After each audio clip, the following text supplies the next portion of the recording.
நடிகர் விஜய் 1992ஆம் ஆண்டு நாளைய தீர்ப்பு என்ற திரைப்படத்தின் மூலம் தமிழ் சினிமாவில் அறிமுகமானார்.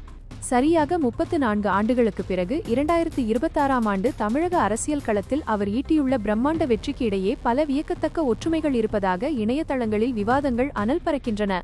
விஜயின் முதல் படத்தின் தலைப்பு நாளைய தீர்ப்பு. அன்று அந்த தலைப்பு ஒரு வளர்ந்து வரும் நடிகரின் எதிர்கால தீர்ப்பாக பார்க்கப்பட்டது.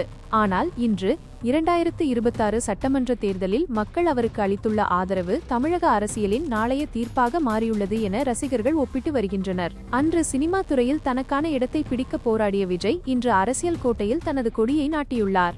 1992 இல் அறிமுகமான போது பல விமர்சனங்களையும் கேலிகளையும் சந்தித்த விஜய் அவற்றையெல்லாம் முறியடித்து எப்படி தளபதியாக உயர்ந்தாரோ அதே பாணியில் அரசியலிலும் பல விமர்சனங்களை கடந்து இன்று 108 தொகுதிகளில் வெற்றி பெற்று ஒரு தவிர்க்க முடியாத சக்தியாக உருவெடுத்துள்ளார்.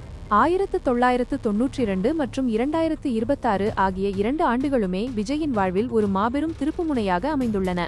சமூக வலைதளங்களில் இந்த படத்தின் போஸ்டர்களையும் தற்போதைய தேர்தல் வெற்றி புகைப்படங்களையும் ஒப்பிட்டு பகிர்ந்து வரும் நெட்டிசன்கள் விஜயின் முதல் படத்தலைப்பிலேயே அவரது அரசியல் எதிர்காலம் ஒளிந்திருந்தது என்று சிலாகித்து வருகின்றனர். தனது முதல் படத்திலேயே நாளைய தீர்ப்பு என்று முழங்கிய விஜய் இன்று தமிழக மக்களின் தீர்ப்பை பெற்று முதல்வராக பதவியேற்க தயாராகி வருவது அவரது வாழ்வின் ஒரு முழுமையான வட்டமாக பார்க்கப்படுகிறது.